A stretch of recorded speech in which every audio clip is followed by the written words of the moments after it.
Welcome to the Wheats on Your Mind podcast. My name is Aaron Harries. Wheats on Your Mind is brought to you by the Kansas Wheat Commission and Kansas Association of Wheat Growers. On this episode of the podcast, my guests are Justin Gilpin, Caleb Little, Josh Rowe, and Adam York. If you are listening to the beginning of this podcast, please be aware that there is also a video version available on the Kansas Wheat YouTube channel. So our guest panel today consists of the CEOs of the four major Kansas commodity groups. Justin Gilpin has been CEO of Kansas Wheat since 2009. Caleb Little has been CEO of Kansas Soybeans since 2021.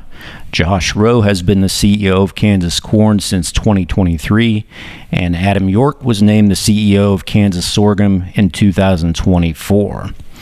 All of these CEOs recognize that their farmer constituents don't grow only the crop they represent, so this is a unique opportunity for all of us to have a roundtable discussion about how each group is different and what our goals are for the Kansas farmers. So, gentlemen, welcome. I think we'll start today by going around the table here and giving the listeners an idea of how your checkoff organizations work, how your association of growers work, so we get a understanding of the difference of our groups, and we'll go in reverse seniority. We'll start with Adam. The new guy. Okay. Yeah.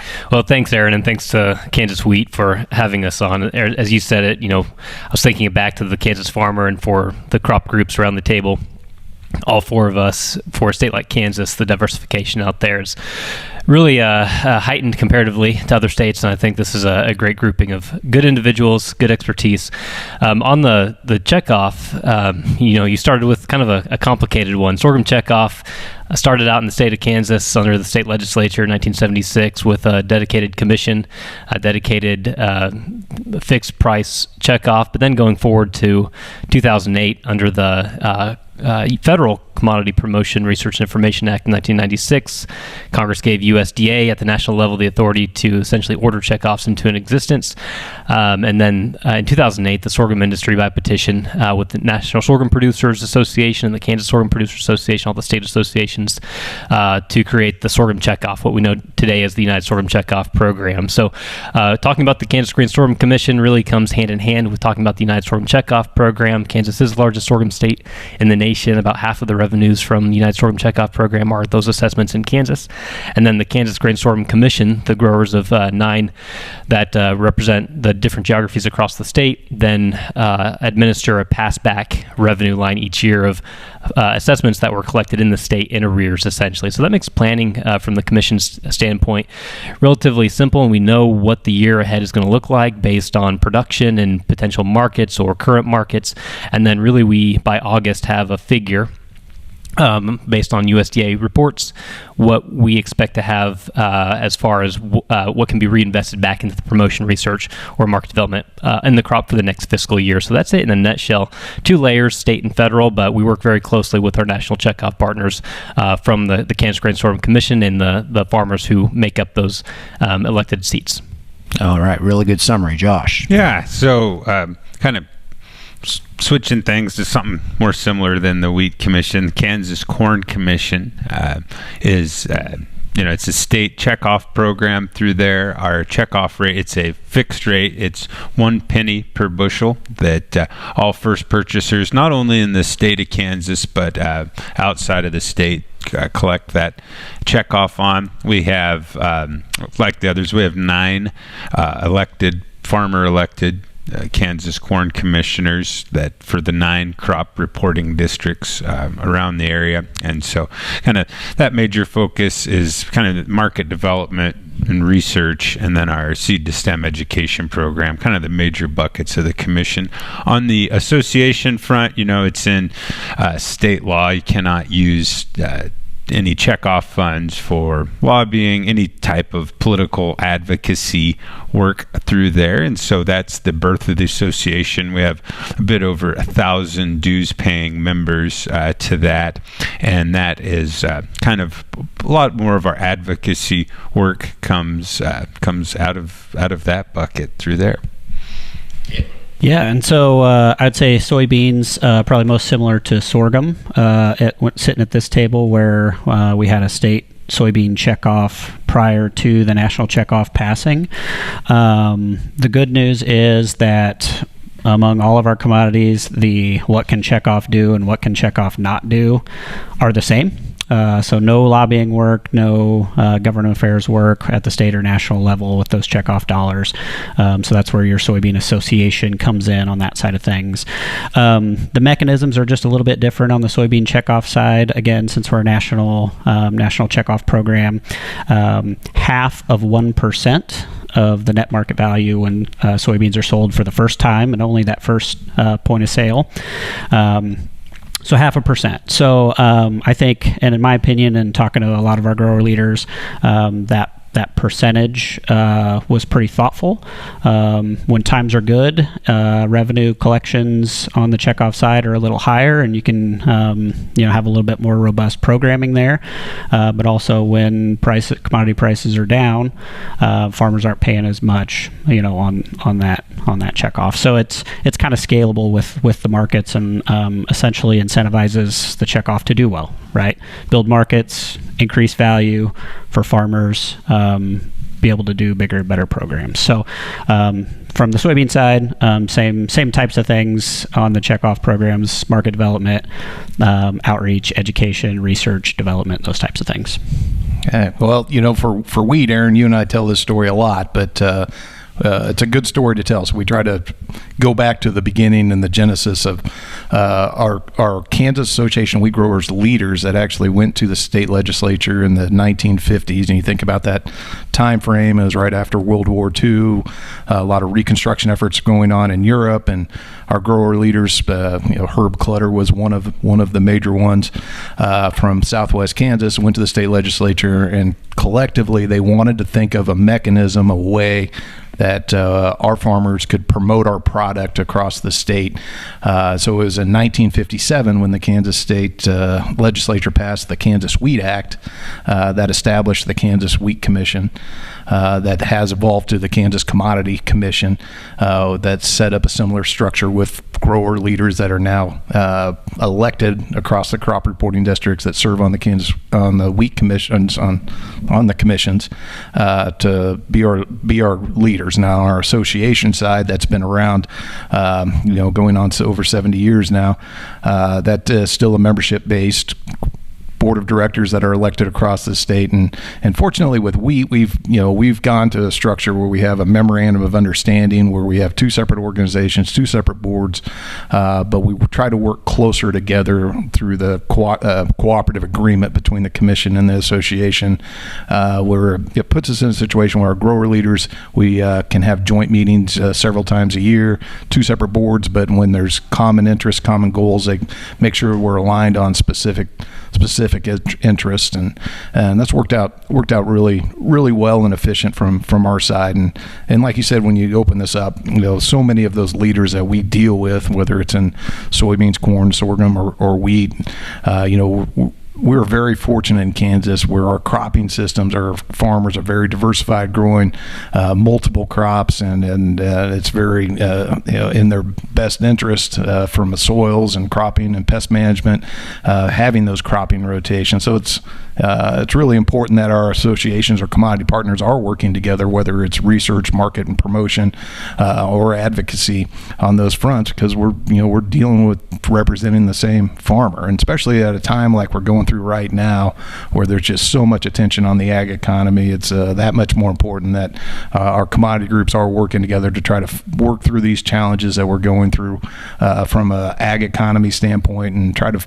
do things we can collectively to try to help add value that's going to impact at the end of the day what our main goal is, representing farmers and add value back to the farmer. Yeah, I was just cut in a bit here, but was just thinking through that as others were talking, especially, coordination among the commodities there, but especially thinking on the association side. We all have our, badge and our name that, you work for corn, soybeans, wheat, and that. But I look at over the years, so I've been, with corn since 2018, and, Department of Ag prior to that. But since coming over to the commodity side, I think no less than at least 6 to 10 times a year, even at the State House level, we're all, our logos are all on the same piece of testimony there for the same thing, because it's far beyond what we're lobbying for our individual commodities. I know we've joint testimony together on things such as some healthcare issues, on rural housing, of course property taxes and pieces there, but it's all the same.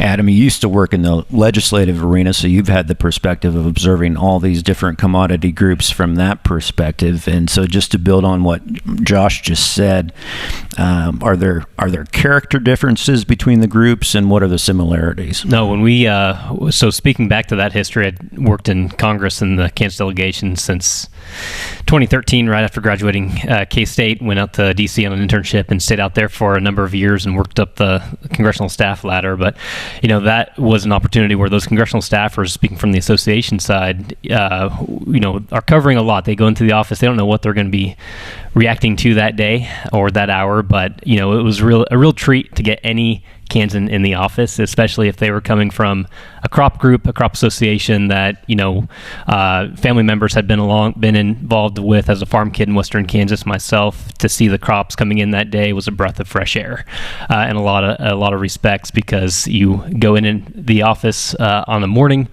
commute, you don't talk to anyone on the metro, and then you sit down and essentially you have an embassy in DC, and then all you really want to do is receive your fellow Kansans that day. And so it was a real treat to have Justin, and it was Dan Hetty at the time, working your government affairs relations for the association at that time, Josh and Caleb and Dennis with Corn Association and Soybean Association coming in.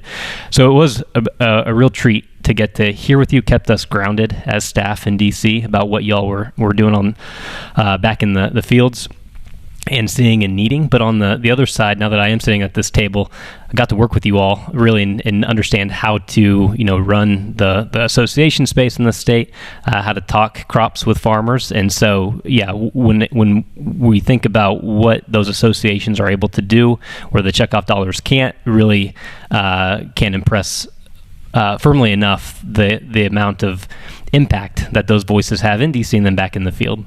Yeah. For the record, Aaron, I think you're going to add one listener probably now with the Daniel Hetty name drop in this episode. So we'll get him on there, unless Dave edits it out. We probably work with that. Taught me everything I know. But I think it does go. Barry Flinchbaugh always talked about that fraternity of K-Staters or ag folks that are involved in the industry, and I think you gave the tenure of how long each one of us have been in this position, but I think as long as we've known each other throughout our careers, whatever positions each one of us has been in, starting out as interns and then working our way up, it just I feel really fortunate to be able to work with such a good group of people that are so passionate about the same thing at the end of the day that we're all looking for, and that's trying to advance Kansas agriculture. So let's jump into the special place that Kansas is. Sometimes as commodity organizations we get lumped in with the I states. I know guys like corn and sorghum and soybeans kind of feel that. So Caleb, the unique situation we have here in the High Plains, you represent soybeans, which you're kind of on the western fringe of the soybean belt here in Kansas. How do you stand your ground as a Kansas organization in those settings? That's a great question. We were actually I was actually just on a trade mission last week, which we can circle back around to, but was traveling with some folks from Nebraska, North Dakota, and some other states as well. And so we were just kind of talking about that as like, hey, that we're the Plains states. This is different. We're not Iowa, Indiana, Illinois when it comes to the cropping systems and the issues they have and the challenges, and oh gosh, it's minus 20 basis in Des Moines right now. What's a minus $1.90 in the Dakotas for soybeans this week? So totally different. But one of the things that we always get complimented on as Kansas agriculture, punching above our weight class, especially in Washington, D.C.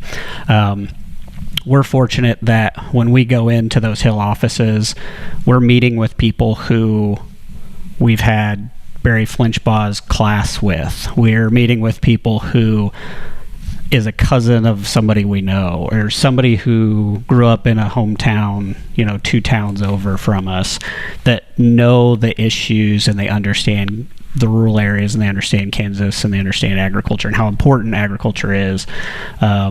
So you're talking to people that you have real relationships with. And to me, that goes a really long way, because not only do they believe the information and the story that you bring to the table on a certain issue, but to get a phone call, to get a personal phone call from a Hill staffer that says, oh my gosh, I've got this blowing up, or this is coming across my desk. What does this mean to our Kansas farmer friends? And just to have that in the back of their mind as frequently as they do because of those relationships is tremendously valuable to our soybean farmers. Some of our colleagues in the I-States, they may do a Hill visit with 15 other folks, at the same time. So, and not on a first name basis with their Hill staffers or with their members of Congress, like we are here. So just a tremendous value in the relationships we bring, and just how important agriculture is to the state. It really brings it to the top. Josh, I think issues that come to the forefront when you're trying to remind people that things are different here in the High Plains, especially with corn and soybeans, is like the renewable aviation fuel issue. Yeah, and I think that's a great one there. And the kind of the climactic challenges that Kansas has, or that our growers have, can really be used as a benefit when we're talking policy front. I mean, I don't know how many times I will say the word advocating in DC or talking to staffers is how a one-size-fits-all approach does not work.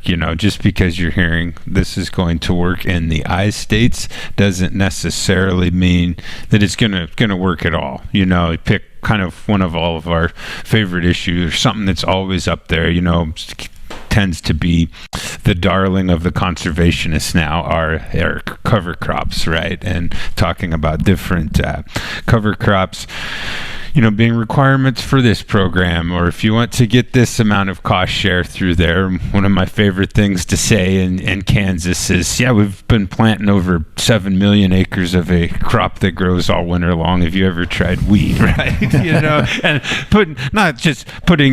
saying you guys are a cover crop, but it's just to show that, when you get in the eastern Kansas front, there are a lot of similarities to those kind of I-state production practices, but as we move across the geographical differences through there, and so we really can be that squeaky wheel when they're trying to oversimplify a policy or a piece there. And so that's really what that climactic, as you just kind of mentioned, you just get into this in the biofuel space, especially, just the differences we have, and sometimes really using those to our advantage. A lot of the I-States, when they're working on biofuel policy, they don't have a robust oil and gas industry like Kansas does. And we've, all along, we've known that you have to work with the oil industry to get, anything done at the state level through there. It's a very foreign concept to some of our I-Staters there, and especially now and through that. In fact, I'm going to be in D.C. later this week and preparing some talking points memos for both of our senators. One of these, this was at a request from both staff, is really looking at this, tax credits going forward, the 45Z tax credits, the 40B. When you get down through that, as those rules are getting written, what's going to benefit Kansas producers out there? And I'm writing those talking points with my farmer hat on, not as the corn guy through there, because that's a big piece there. Because if those get written in a way that with certain practices that don't qualify, we're going to be left on the fringes. But luckily, we really do push over our weight, because I think we are that good barometer that if it's going to work in a Kansas system, it's going to be flexible enough. So it's going to work for the I-States, and then our even further out Western growers as well. To double on, Josh, to flip that into advocacy within the private markets, right, where our checkoffs are set up to really go out into the supply chain and really bring that message forward on behalf of the producer.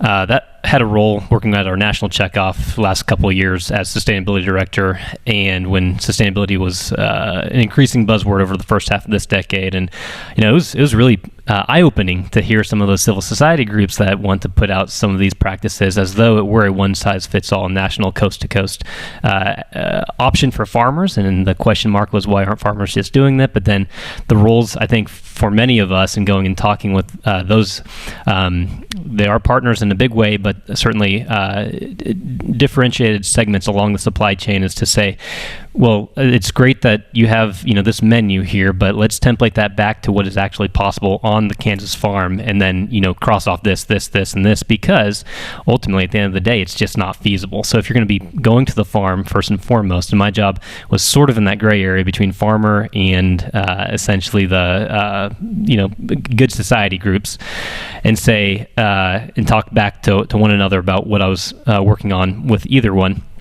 But really where the rubber met the road was talking with a group of farmers, hearing what their day in and day out production was, and then helping to shape those conversations within those conferences or summits that were in Phoenix or a destination location across the nation, to say, this is all well and good that you're looking at these very good production practices, but do they scale? Are they able to meet the entirety of U.S. farms, and especially Kansas farms? And I think that's one of the values that farmers really should appreciate from their checkoff staff, is taking that inherent knowledge and then being able to reverberate it out across the supply chain, so that really those programs, when they do come back, are templated and are calibrated and are validated back to the farm. Well, I think it's a great question, especially when you think about the differences in commodities across the United States. Wheat is a little bit more unique when it comes to that, just because there's multiple classes across the growing region, and whether you have a spring wheat, a soft red winter in the Corn Belt, or a hard red winter wheat, the largest grown class in the United States, or even soft white wheat that's out on the PNW, makes it a little bit more complex when we're talking about working with our other states at the national level, but makes it that much more important, especially when we talk about the promotion side and working with our export customers, because each export customer through U.S. Wheat Associates might have a different use or different specific end product that we really need to work with on the wheat side of things. And so carrying that message from the state level and making sure that we have a strong voice and strong leadership that's coming from our grower and commission leaders at the national level to communicate that in that a little bit more complex environment at the national level makes it that much more important. And even when not just through whether it's USEC or Grains Council or however we're doing our national promotion or with our national partners, we're so fortunate for all of us to have the International Grains Program located right here at Kansas State University, and that our commissions are able to work with and see buyers that are coming in for short courses, whether it's for technical training assistance or for purchasing. Just recently in the last month, we had the opportunity, just as an example, a buyer from Mexico that was at a International Grains Program that has flour mills, but then also has feeding operations, and so being able to not only represent farmers that are growing multiple crops, we're able to touch on buyers that are looking at purchasing multiple crops, and so that's a real advantage that I believe we have working together, and here in Kansas specifically, and being able to hit on those notes. Let's jump into the market situation. Let's assume we have farmer John in Great Bend, Kansas, who just happens to be growing all four commodities represented here. So let's go around the table, and if you were talking to him and say what the market situation is and what maybe you would be hearing from him for each commodity. You want me to pick on you first? Sure. Let's go on this. So I got my scruples in sorghum in the 2018 trade war. So I've got a lot more grays in my beard than now than I did then. But we've learned a little bit of lesson from 2018-19, and certainly I think the message is we've been here before, and following that initial skirmish with a main buyer that dropped out like we have currently, is that we had one of the most profitable crops in the market year 2020 2021, and 2021, 2022. Certainly that was a number of years ago, but the opportunities to diversify I think are there. We have a number of trade teams coming through IGP, the International Grains Program, in collaboration with U.S. Grains Council. We've got 43 buyers across 12 nations coming in the next 8 days into Kansas, and we're a small staff at Kansas Sorghum, so this has been about a 2 to 3 month lead time workup, all coming off the back of Export Sorghum, which is a marquee biennial event that just happens to be hitting at the exact right time that we need buyers into the state to showcase.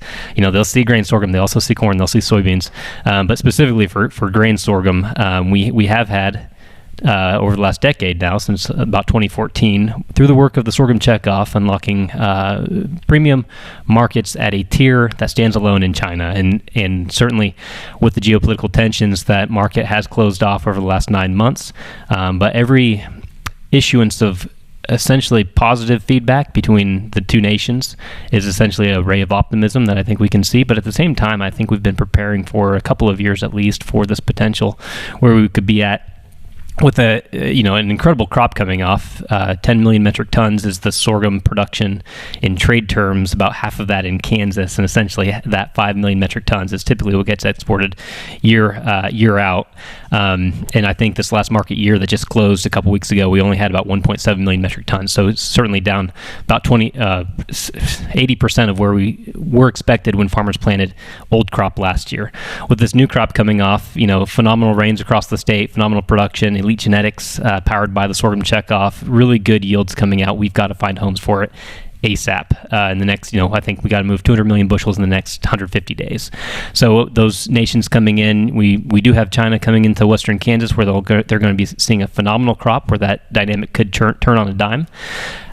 We do have a team of Mexicans coming in. Historically, over the last half century, our institutional buyer. That's right there south of the border where those unit trains can ship out.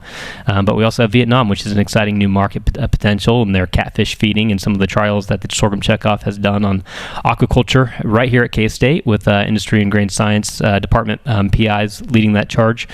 And then we have a diversified team coming up the tail end of next week from Spain, Morocco, Nigeria, Saudi Arabia, and that represents end uses from swine and especially in Spain with Iberian ham, and looking at sorghum as a feed grain there.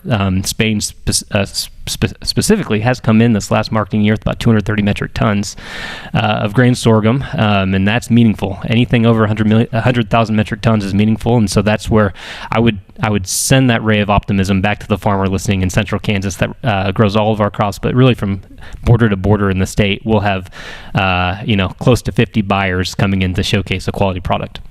Okay. Justin.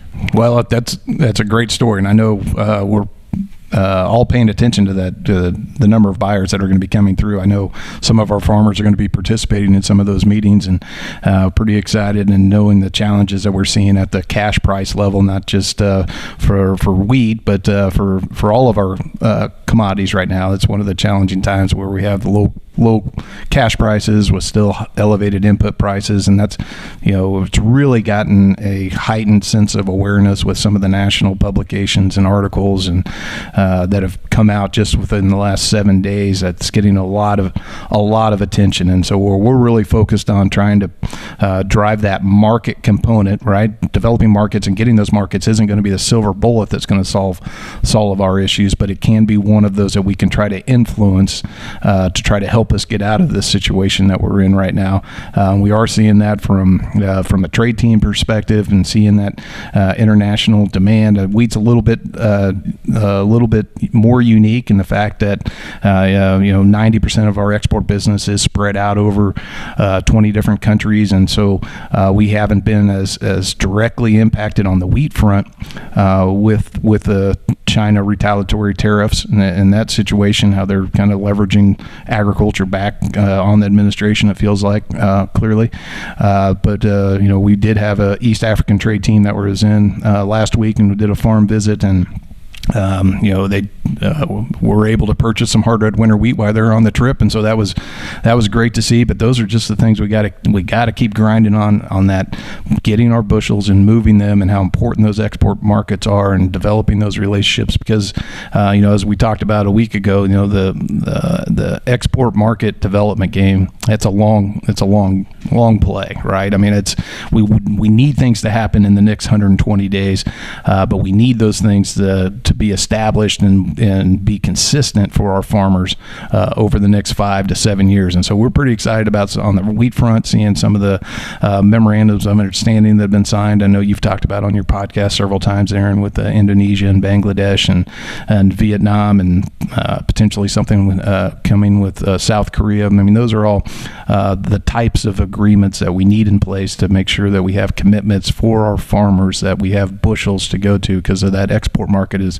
so important. And again, that's the one piece that we can try to influence, and then the other aspects of what's affecting our overall ag economy and our returns that are back to farmers right now. That's also the inflationary on the input prices, and not staying high, and those challenges that we're dealing with. Those are consistent themes around all of our board tables with our farmers that we're as an organization is going to be working on. Yeah, absolutely. Same story for soybeans. It's hard to be extremely optimistic and be too over the top with success stories and those types of things when farmers are dealing with what they're dealing with at the farm gate. But like Justin said, it's that long-term play. That's what your checkoffs are here for. It's for that long-term market building, demand building, those types of things. When we think about the soybean crop domestically, about half of what we produce gets used here in the United States. The other half gets exported to international markets. Of that half that goes to international markets, about half of that goes to China in a normal year. Pre-2018 trade war, that was more like 70%. So glass half full, 2018 trade war with China, we diversified our international markets significantly from that. So we're going into soybeans, and soybean products are going into a lot more countries, a lot more markets than they were before. Kind of buried in the news of 0 new crop purchases from China.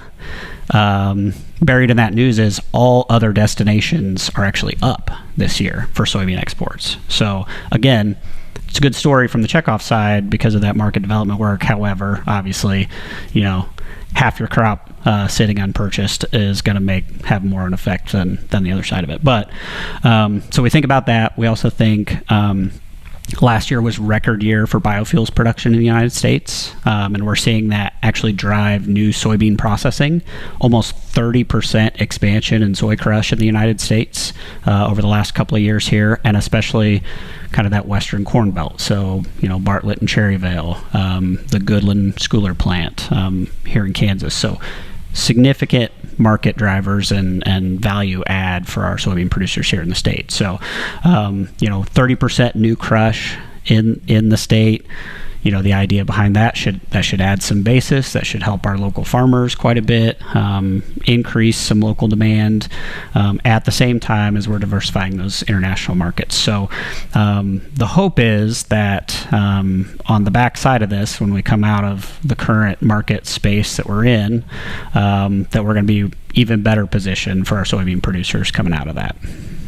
Yeah, on a corn front, just what's driving the markets is, the U.S. has never produced a 16 billion bushel crop before, and predicted to blow, right past that, closer to 17 billion. The latest is 16.8 billion. That same thing calls for Kansas, just these timely rains, and it's just almost, mind-blowing through that. I know up on my own farm, we were planting into the dust in early April in north central Kansas, which we have some moisture to plant into, so low hope. And I've set 3 of the 4 fields we've taken out for wet corn have set yield records. So bushels are driving things through with that. And so there's just a glut of corn coming onto the market. Luckily, the marketing year that just closed the end of August, we exported more corn than you set a record for whole corn export out of the U.S. at close to 2.8 billion bushels of corn. On the biofuel front, it's been a really fastly growing export side of thing. Exported over 2 billion gallons of ethanol for the first time ever. And we look into this next market year, that's already cooked into these USDA numbers. So it's that good or bad thing. And so USDA has forecasted corn exports even higher than last year, which was already a record. Last week's WASDE increased it by another 100 million bushels of corn exports. So, I mean, really, thank goodness for that export side of and the work that has been done building those markets there, because things could be a lot more dire. But that isn't to say, we're looking at record corn exports and the struggles and soybeans and especially sorghum.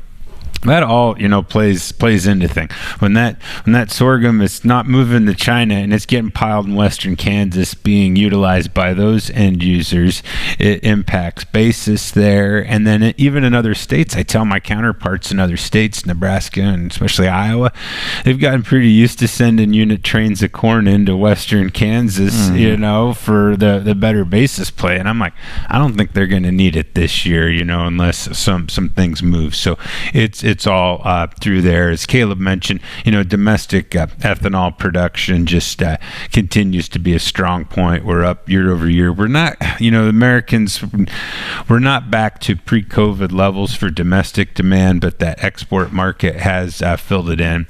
If there is that one big drag, especially from a Kansas point now, is that beef herd has not been rebuilding. It's just frustrating to see, last year further declines, and you just see those cattle on feed reports where, that typical Kansas feedlots, 96% of where they were a year ago, which was a lower, and that's a trend that we can't see.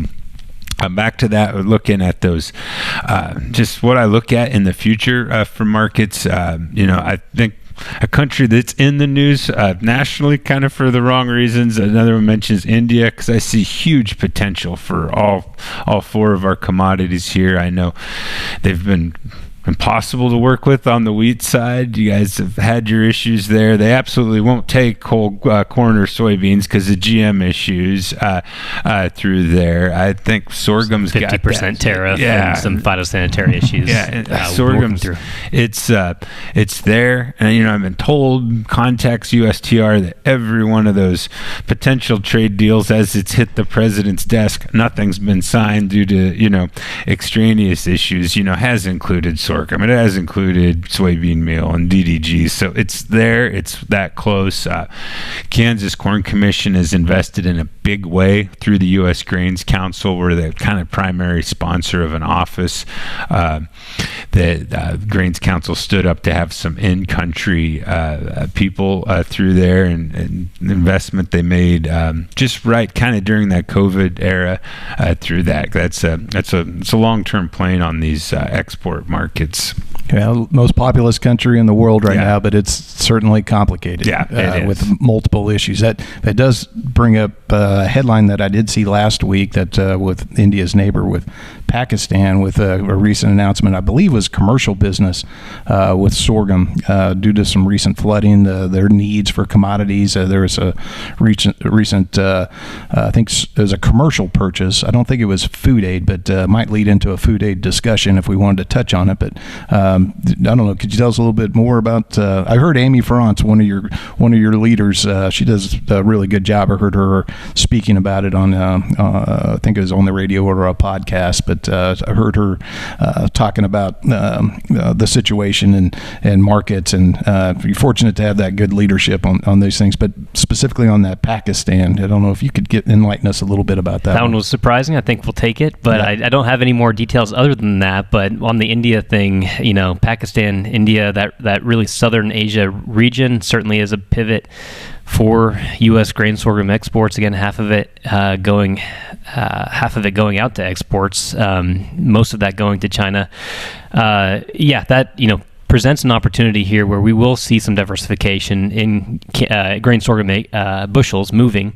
We'll take Pakistan. We don't necessarily have programming in Pakistan, but at this price that old crop has been and new crop coming off, I think it showcased that it is a product that buyers still want across the nation, and certainly I think working with the administration, working with where USDA FAS has presence in, certainly looking at what faculties are available to help move these bushels. So we talk about market promotion through the checkoffs. We talk about bringing in trade teams, but certainly when the association specifically can stand up and go and talk in with our administration, there are some levers that can be looked at that way, and helping to get the word out through just the infrastructure that the United States has globally that's built up since post-World War II.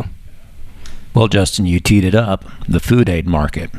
What's the future? Well, I think as we're talking about markets and commercial markets, and we're in a situation where, we are trying to find ways to help out our ag economy by moving bushels that we're producing, and Kansas is on the front of that because of the long history that Kansas has with food aid programs. And, we're doing a food aid fly-in right now with industry and growers that are in Washington, D.C. that specifically are talking about potentially that historic program, Food for Peace program, moving that it over to USDA with kind of the dismantling that's happened with USAID, and if USDA would manage that program, that over $1 billion that could be spent on U.S. commodities that could go to humanitarian efforts, that then the velocity of that dollar that would help our bushels be moving that are moved by U.S.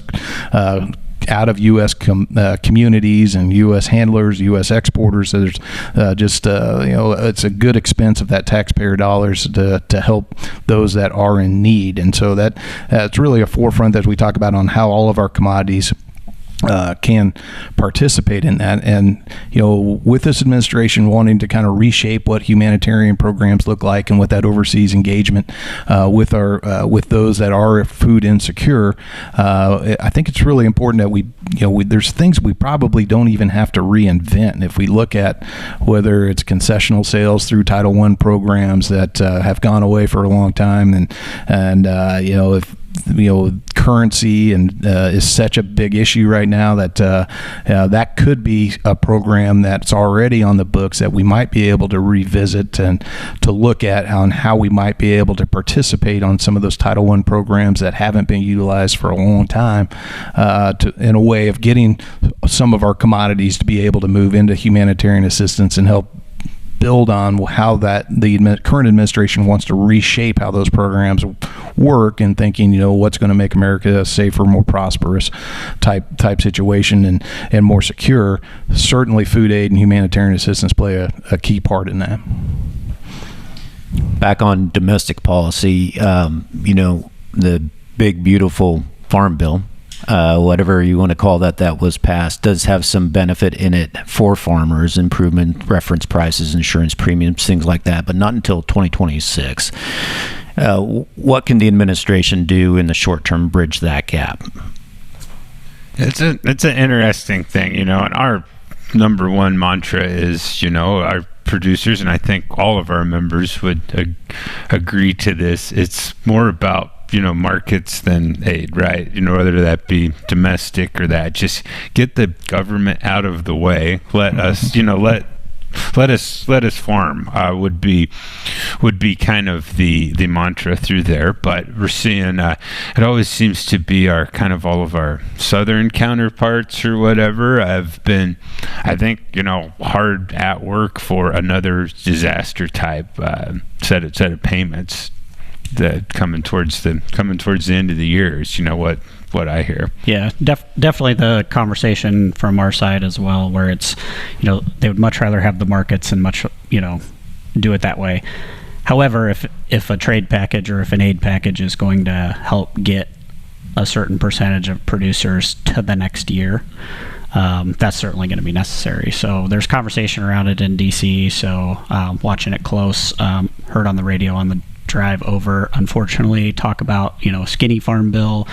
I mean, that's like 2 weeks away or less. So I don't really know what they're going to get done, and they're talking about a continuing resolution and funding the government, and DC's just got a lot of work to get done here at the end of the year. So, but if some type of agricultural aid is what's necessary to, like I say, get producers to the next growing season, to the next year, it's going to be hard to turn that away. Yeah, I have a association board member who grows all the crops, and he's quick to say farmers are survivors, and so surviving from one season to the next season, survivability is paramount. And I think the growers that we all represent around the table have been appreciative of the economic and disaster assistance that came out and administered very well in Kansas by FSA. Certainly, I think those market movements, those market signals will create a wide latitude of optimism across the countryside. Let's shift real quick to talking a little bit about research emphasis. Some of the commodity groups at this table have a lot more value-added component to what their research is priority-wise. But let's I'll just throw it out there. What are some of the research priorities for some of your groups? So Sorghum Commission typically invests about 60 to 70% of our annual budget into research at K-State in agronomy and in industry and grain science, and then plant pathology. Sorghum specifically has had a decadal challenge of investing from private R&D to help advance the crop. So the mantra from the Sorghum Checkoff, and certainly for the Kansas Grain Sorghum Commission in a number of years, has been invest in research for Kansas by Kansas here in Kansas. And so we have a Center for Sorghum Improvement at K-State run by Dr. Sarah Sexton-Bowser that it is a lot of things, but really at its core it is a leverage engine to go out and focus that farmer checkoff dollar and match it $1, $2, $3, $4 from private sources, federal sources, state sources. Really anyone who wants to play in the game for sorghum improvement, all harnessed and targeted towards sorghum crop genetic advancement back out to the fields. And so we've seen some hallmark wins with that program, with sugarcane aphid having some exotic material coming in from Eastern Africa, that within a single breeding cycle, sorghum as a non-GMO, we couldn't simply drop in foreign material, had to go out and find out which pockets of the world exotic sorghum may have had a resistance. That takes screening and dollars for parental lines. And then really within a single breeding cycle through the molecular breeding program here at K-State, was able to go in with scissors, pull that out, plant it into two parent lines, get a child that was sugarcane aphid resistant, and essentially solve that problem for growers out in the field. So a great return on investment over the last couple of years, certainly seeing a need to look at where in the market development space we might be able to then take that those funds and maybe reinvest as we do build up this engine with the Center for Sorghum Improvement at K-State to help us tackle this research need. Farmer dollars could then be more utilized towards market development aspects in that way. Good stuff. Well, I'm talking to the guy at the Kansas Wheat office that kind of oversees research. That's a little pressure on me to answer this question, I'll take I guess. Notes. But I think one of the most visible things of the checkoff is that investment back into research, and how can we use genetics to help solve problems for farmers to make advancements. And clearly we're coming off of a year where we need to be doing that in wheat, where we had changes or more widespread virus, that variety selection and variety development could help combat, along with management practices, the wheat streak mosaic virus or trim V or high plains mosaic. And so getting those new varieties and having that investment and helping support the programs and with our partners here at Kansas State University and researchers are so important. At the national level, we've been fortunate to be able to work with USDA NEFA, where in 2018 they had the Commodity Board Matching Grant, where we've been able to participate in Kansas with several of our researchers, and where you could leverage those checkoff dollars, 1-for-1 with USDA dollars, to fund specific research. And having the Kansas Wheat Innovation Center, where we can help house some of the research and giving us the capacity that we hadn't had in past decades to help advance wheat genetics. I think it's been pretty exciting to see. We talked about marketing being a long-term game. Certainly, research is a long-term game, but it's one of the most visible things, I think, when producers recognize, the checkoff investment that they're making, that it's not only the promotion and market development side of things. There is that strong research component, especially with wheat. Soybeans is similar, for sure. Obviously, that research component is a big piece of that. We're maybe slightly different, where I'd say it's probably safe to characterize that the industry does a lot of the heavy lifting on the genetic side, but that doesn't mean that it's not critically important for us to do that testing of what's the impact of those systems or those cropping systems here in Kansas for soybean growers. So obviously, pests, water, drought, heat, timing, those types of things are all studied every year. We do a lot of that work through K-State. We do have a few investments through a North Central Soybean Research Collaborative organization. Again, kind of talking back to those plain states, our issues that, the Dakotas and us and Nebraska face maybe are a little bit different than what our national checkoff is studying.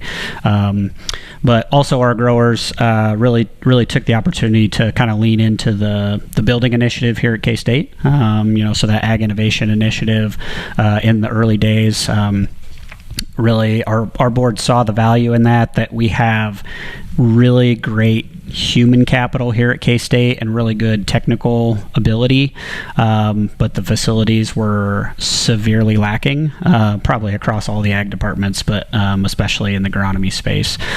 So they were early to jump in that investment space there, and it's really cool to see that just driving up this morning to your guys' building, seeing building progress in that North Agronomy farm.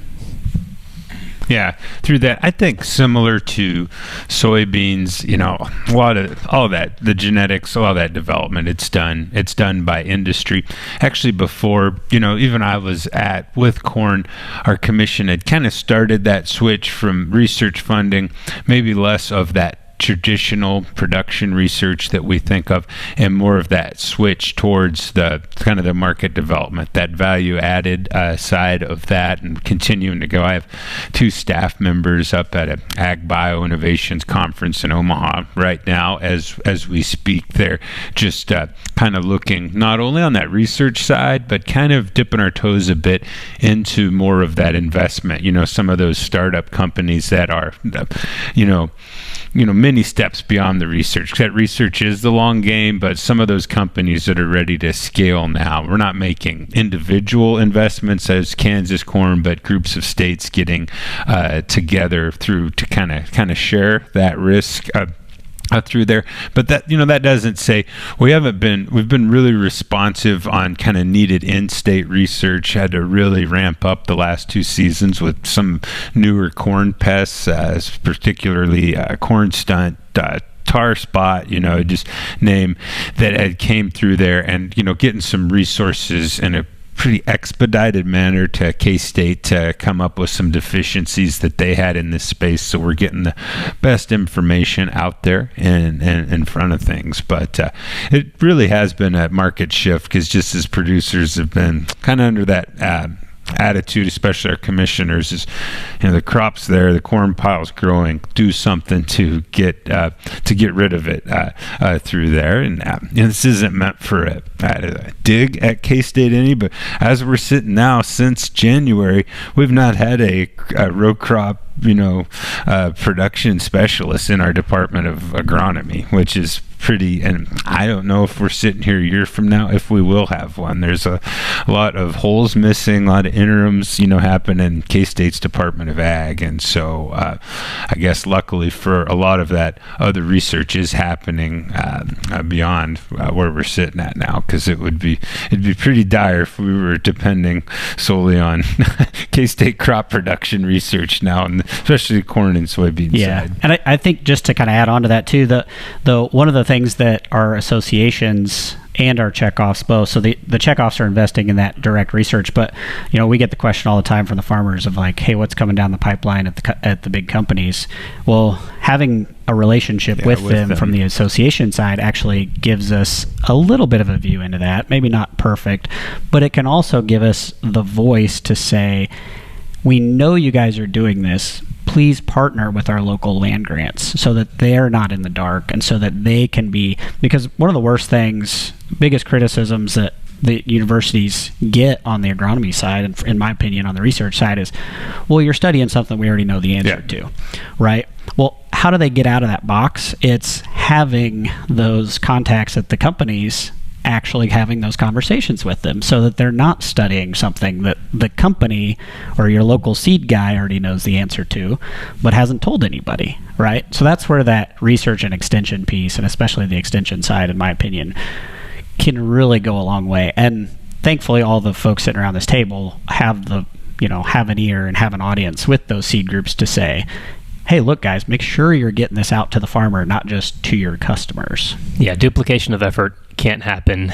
Duplication of effort can't happen, but also commercialization has to happen of that research. Yeah. Research for research's sake is great when you're in the public institution world, but for the farmers who are investing in it, there has to be some sort of bridging of that gap to get it back to the field so that it is a return on investment to the farmer. And then that commercialization piece typically has been a challenge in the sorghum world, but specifically here through K-State, through the Center for Sorghum Improvement, working with the private seed companies, with the public researchers, and then just to go out a box wider, the Center for Sorghum Improvement doesn't just work with purple institutions. It works with any public land grant organization, because it is in effect funded by our national checkoff in a big way as well. So that helps mitigate that duplication of effort that we mentioned. It certainly helps with that crosstalk about what's needed and who's working on what, and then allows for that specialization. I think we've got drought tolerance and cold season tolerance happening at Iowa State University on sorghum, speaking about the I-States and some of that work, which as a Kansan you're looking at and you're like, that's interesting. But really, when you're working on behalf of the farmer, especially in a crop that's as concentrated among the high plains as sorghum, it's what raises the tide, what raises that boat for the farmer, that then allows them, again, that survivability piece to make it to the next crop cycle.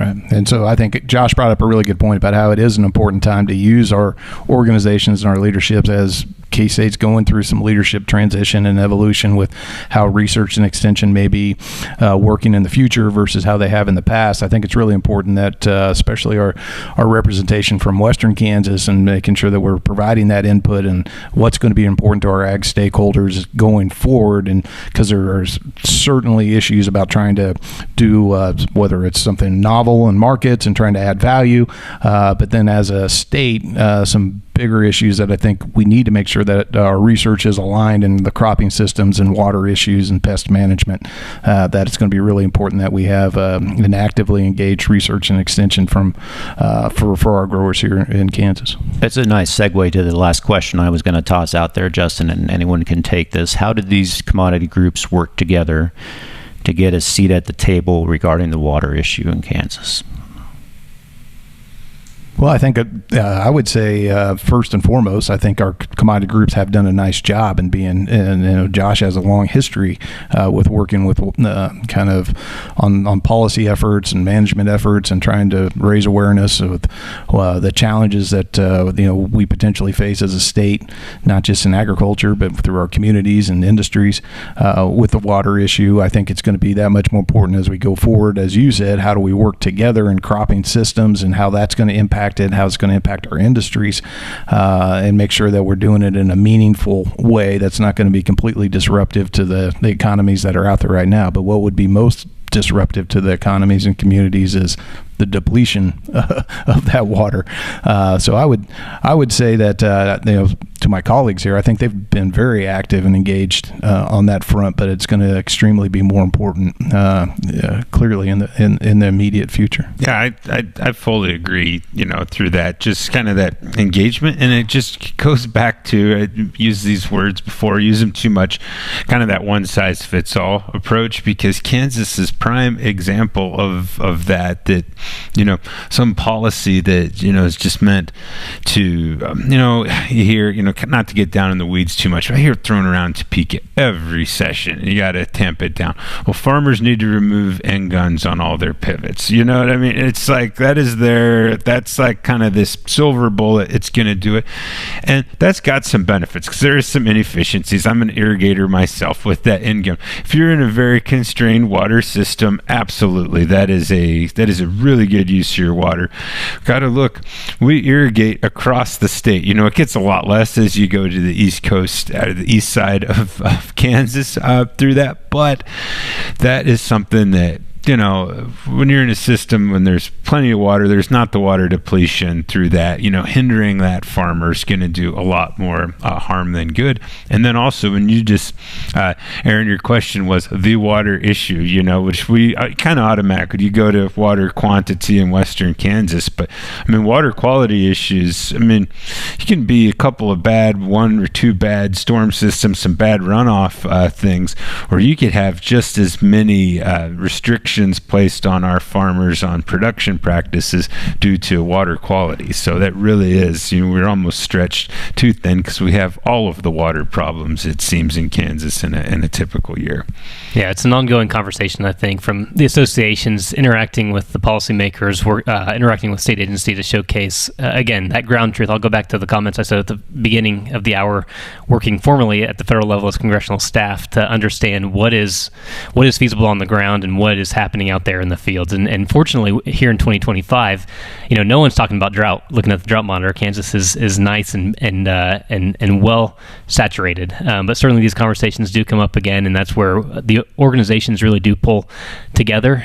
Certainly we have items that for our shared farmers need to be expressed on behalf of agriculture in Kansas, but certainly when we go outside of the state, outside of the water quantity and more into kind of the water quality issue, helping to showcase what the state is doing already and has done over years and years and years in the past with its quality of data and metrics and measuring comparatively to other states in the area, I think helps speak what the associations have already done in a big way.